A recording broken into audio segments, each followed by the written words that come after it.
You absolutely popped up in this reading. The Queen of Cups, that's you. This is a water sign Scorpio. I absolutely, yeah, this is definitely you. And then we have this King of Staffs up here, and this is a fire sign, Leo, Sagittarius, Aries. And there's a disconnect there. All right, so for those of you, I do feel like almost a sexual tension between the two of you. I feel like there's this rift going on, like you guys can't be together, but you want to be together.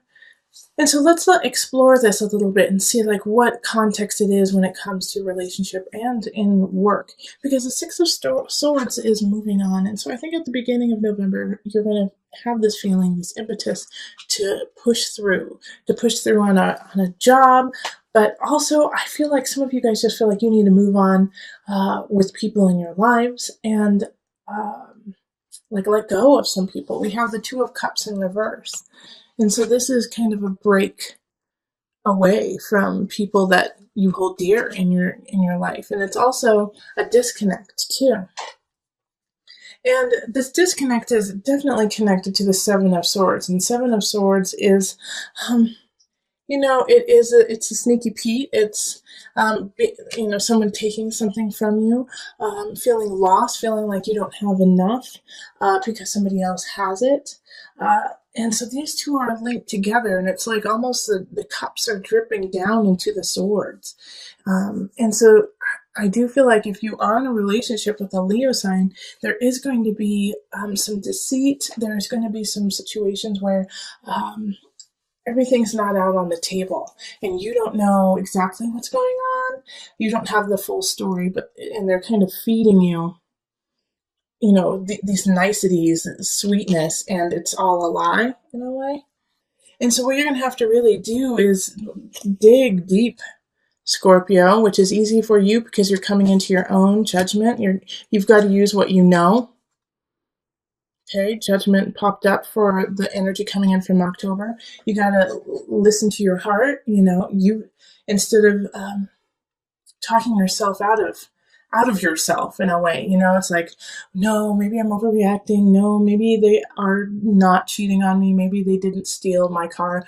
Let me just give them a chance. And you're trying to talk yourself out of something you just know to be true. And you're like, I can't be that. I don't want to be a jerk about the situation. I don't want to be an ass.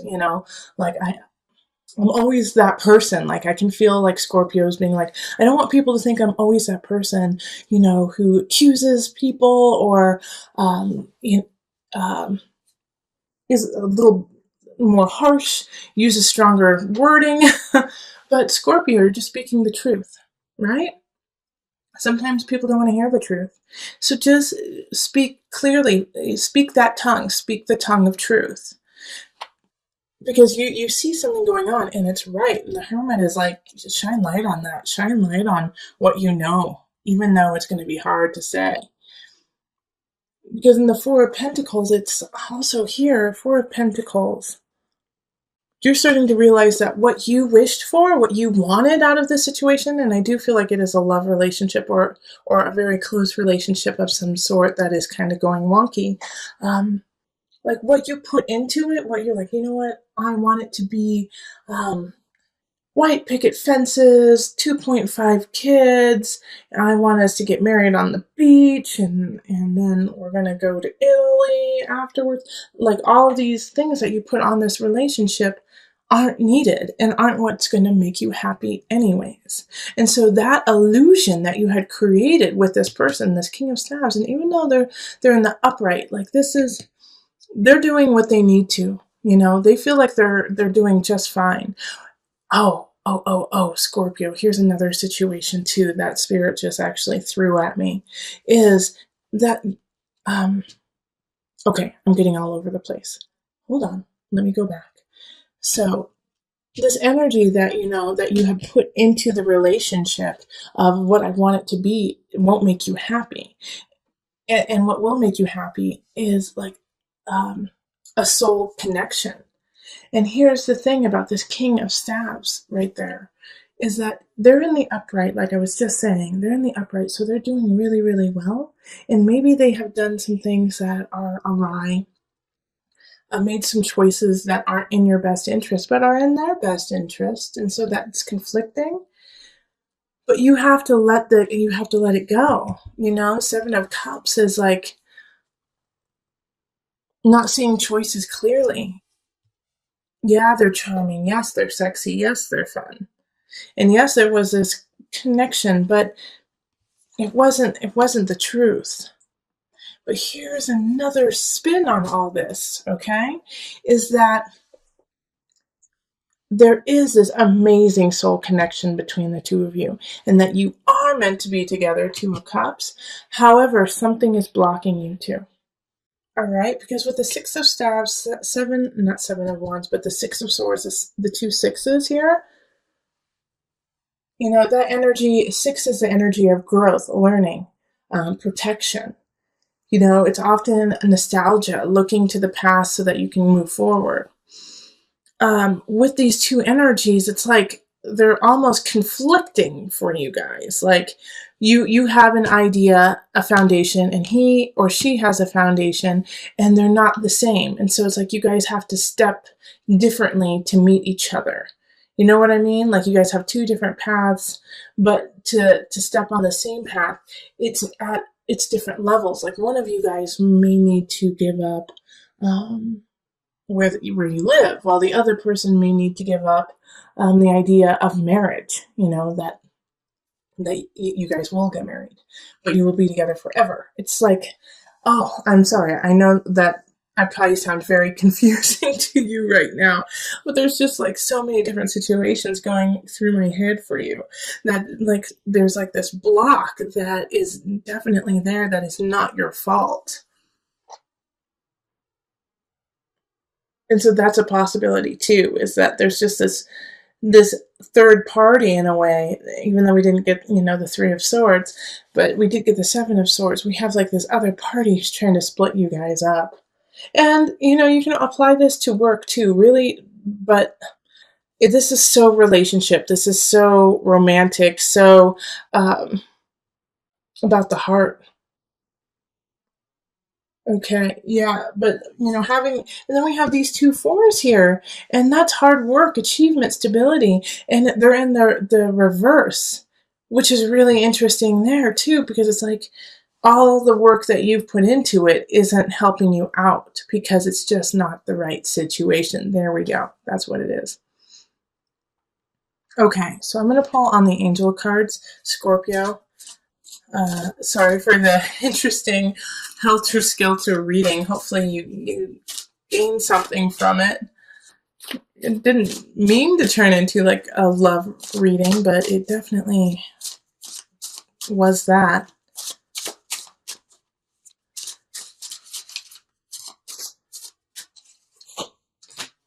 Okay, River, Surrender. Another sign got this. I'm not sure which one, but another sign did get this. Surrender. And I didn't read the book for them because it just didn't feel like that sign needed it, but I am going to read it for you because I'm getting called to, that there's something in there that you guys need to hear. Now, these cards are actually based on mothers, but that's why I love it, is that we all nurture and we all have a mother within, so come at it from that perspective. All mothers are well versed in going with the flow. Do you bend or do you break? For some, flexibility may come easily. It is a practice in shape-shifting. For others, it can feel like a relentless assault on one's sense of self. If you have chosen River, take stock of your relationship to the laws of surrender. River symbolizes the journey of life, from her birth as a mountain stream until she merges once again with the ocean. River sings a timeless story of movement and change. All right, so I'm going to read just a little blurb, another thing. River's wisdom says to follow the path of least resistance. She flows over rocks and around mountains. She takes the shape of each new landscape she enters, but over time, she also shapes the land. Okay, so that's so... Okay, yeah. Six of Swords is like, let's move on, Scorpio. This relationship is stagnant and you are no longer growing and perpetuating yourself in it. So step back, find your light, understand that there are other energies that you don't know the whole truth about, which are actually not working in your favor. And so you have to gleam the light on that hermit, go into the details, show the light in the dark, to figure out what steps you need to take next, because what you have been working on is not working. So go with the flow, see what happens, and then from there, let your heart shine and guide you down the river. So with the Five of Chalices here, it's, time to let go of what has already happened, that you can't change the past. You can't change the immediate past. You have to step up to it and own your situation, own your space in the situation. Five of Chalices is saying stop looking at the negative aspects of something going awry, of losing something, but realize what you have remaining and what you have to work with, that you have plenty to work with. So make sure that you lament, you mourn the loss of something, absolutely. But then you turn around and you see what you have left and fill yourself with gratitude. Because we do have arguments happening that second half of October, the second half of November. All right. So Five of Wands is talking of fights within relationship, fights within family. For us in the States, this is the energy of Thanksgiving, like meeting with your family. Maybe your family has completely different political views than you do, and you guys start to kind of pick at each other, and it turns into like a full-blown argument, fight before the turkey has even hit the table.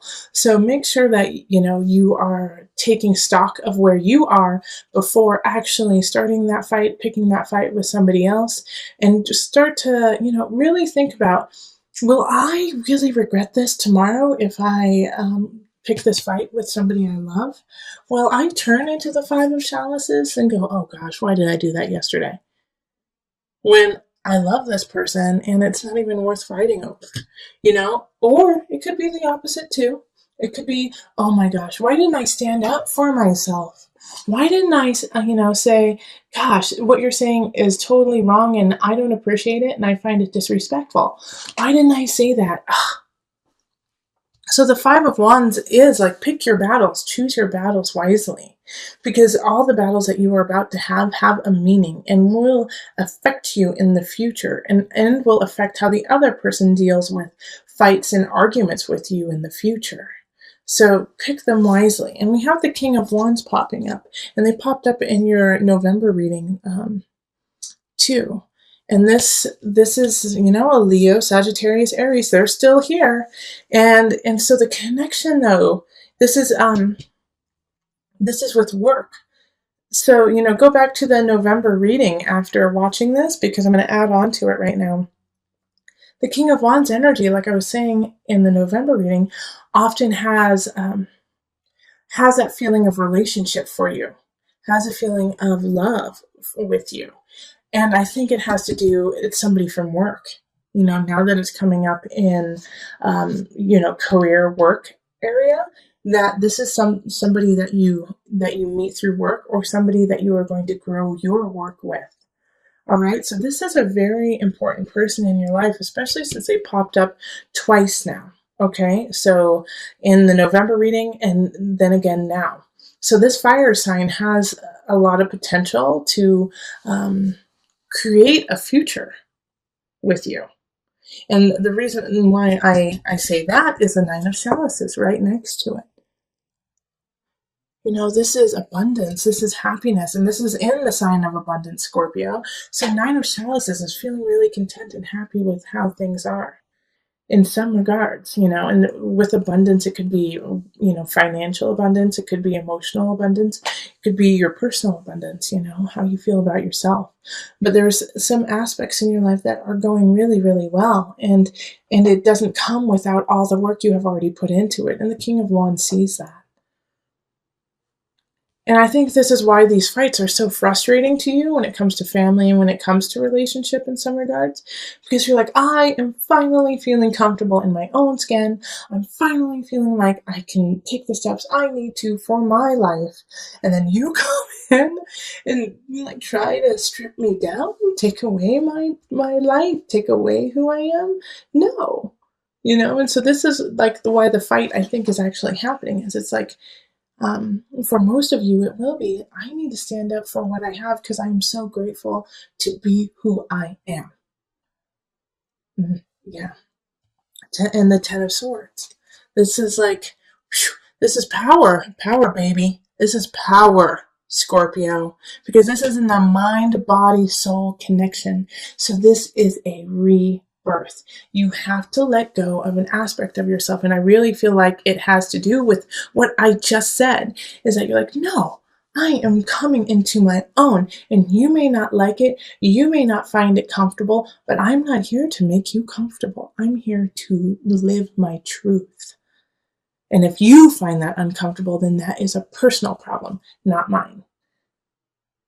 Right, Scorpio? This is where we need to be. And if you're not there, we got to work to get there. And there's a fire sign who has your back. Yeah, Ten of Swords is powerful in mind, body, soul connection.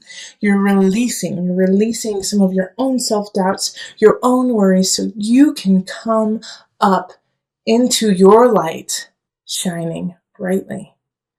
That is so awesome. I am going to put a little disclaimer with this because it is the Ten of Swords. Change and growth, they call it growing pains for a reason.